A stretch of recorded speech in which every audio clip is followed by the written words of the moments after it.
Hello दोस्तों, स्वागत है आपका हिंदी साहित्य में। हिंदी साहित्य की संपूर्ण तैयारी के अंतर्गत हम पढ़ रहे हैं प्रश्न पत्रों के हल। अभी हम करेंगे नेट 2012 प्रश्न पत्र थर्ड का जून का हल करेंगे।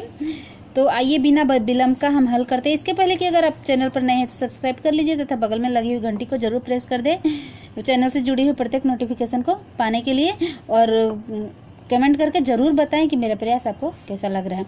तो आइए, ब्रज भाषा का विकास किससे हुआ था? शौरसेनी से। अपभ्रंश की उत्तरकालीन अवस्था का नाम है। उत्तरकालीन मतलब बाद की अवस्था। सबसे पहले है अवहट है, सबसे पहले है संस्कृत, फिर पाली, फिर प्रकृत, फिर अपभ्रंश, उसके बाद अवहट। अपभ्रंश में कुल कितने स्वर है? 8 है। मगही किस हिंदी प्रदेश की बोली है? बिहार की। भाषाओं के पारिवारिक वर्गीकरण का आधार है इतिहास। पुष्पदंत किस शताब्दी के कवि थे? 10वीं। दोहा कोश किसकी रचना है? सरहपा की। ये हिंदी के प्रथम कवि है दोस्तों। हिंदी की रीति सीखी सुकबिन सोही, देखी सुनी बहुलोक की बातें। काव्योक्ति के कवि हैं भिखारीदास।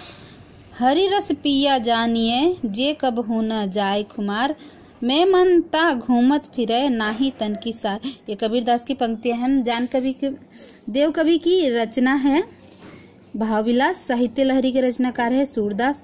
अष्टछाप की स्थापना किसने की थी? विठल दास ने। 1565 में सखी संप्रदाय के संस्थापक है स्वामी हरिदास। गोस्वामी तुलसीदास की अंतिम रचना है हनुमान वाहक। मृगावती किसकी रचना है? मंझन की। 1503 ईस्वी में। निम्नलिखित काव्योक्ति तुलसी की किस रचना से है? श्रुति सम्मत हरिभक्ति पंथ सुजंत विरत विवेक। यह रामचरितमानस की है और तुलसीदास द्वारा रचित है। अभिधा उत्तम काव्य है, मध्य लक्षणाहीन, अधम व्यंजना रस विरस उल्टी कहत नवीन। शब्द शक्ति के विषय में निम्नलिखित कथन किसका है दोस्तों? देव कवि का। निम्नलिखित में से कौन सा मतिराम का ग्रंथ नहीं है? छंदसार। निम्नलिखित में से कौन से रीतिमुक्त कवि नहीं है? पद्माकर। चंडी चरित किसकी रचना है दोस्तों? गुरु गोविंद सिंह की। मैंने बताया था ना, चंडी किसका नाम है? दुर्गा का नाम है। दुर्गा किस पे बैठती है? सिंह के ऊपर। तो ऐसे हम कनेक्शन जोड़ सकते हैं। ज्यो ज्यो बसे जाति दूरी दूरी, प्रिय प्राण मूरी, त्यों त्यों धसे जात मन मुकुर हमारे में।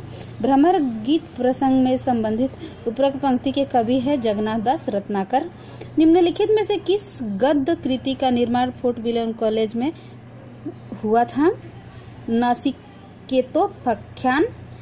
निस्सहाय हिंदू उपन्यास के लेखक है राधाकृष्ण दास। ये भारतेंदु हरिश्चंद्र के फुफेरे भाई थे। निम्नलिखित में से कौन सा नाटक श्रीनिवास दास का नहीं है?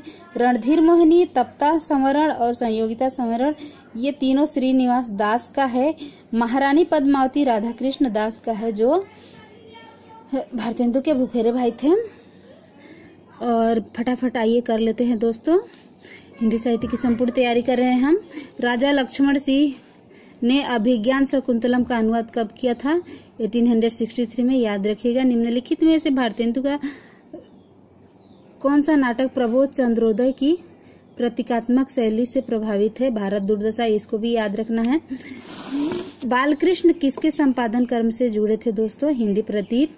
निम्नलिखित में से कौन सी रचना कृष्ण कथा पर आधारित नहीं है? नहीं है पूछ रहा है दोस्तों। प्रिय प्रवास, भ्रमर दूत, अंधा युग, ये सभी कृष्ण के साथ जड़ित है। लेकिन अग्निलिख भारत भूषण अग्रवाल का है 1976। ये कृष्ण से इसका कोई संबंध नहीं है। शिव शंभी के चिट्ठे के निबंधकार है दोस्तों। बार बार पूछा डाल जाता है बालकृष्ण भट्ट। जो घनीभूत पीड़ा थी मस्तक में स्मृति सी छाई, दुर्दिन में आंसू बनकर वह आज बरसने आई। उपरोक्त काव्य पंक्तियां कमायनी की है और लज्जा सर की।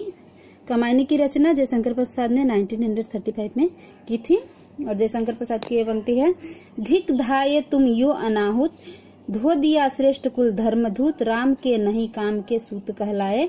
ये तुलसीदास की पंक्तियां हैं। कविता दो शब्दों के बीच की नीरवता में रहती है। काव्य भाषा के संबंध में उपरोक्त मत किसका है दोस्तों? अज्ञेय की है। अनंत देवी प्रसाद के किस नाटक की पात्र है? स्कंदगुप्त। निम्नलिखित में से कौन सा खंड काव्य रामनिरस त्रिपाठी का नहीं है?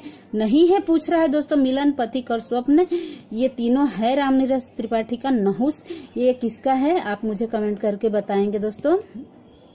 मुन्नी मोबाइल किसका उपन्यास है? प्रदीप सौरभ का। पिंजरे में मैना किसकी आत्मकथा है? चंद किरण सोने रिक्शा। और इसका ट्रिक बताया था, सोने में ये पिंजरा को, अपनी मैना को, एक स्त्री है जो सोने के पिंजरे में अपनी मैना को रखती है।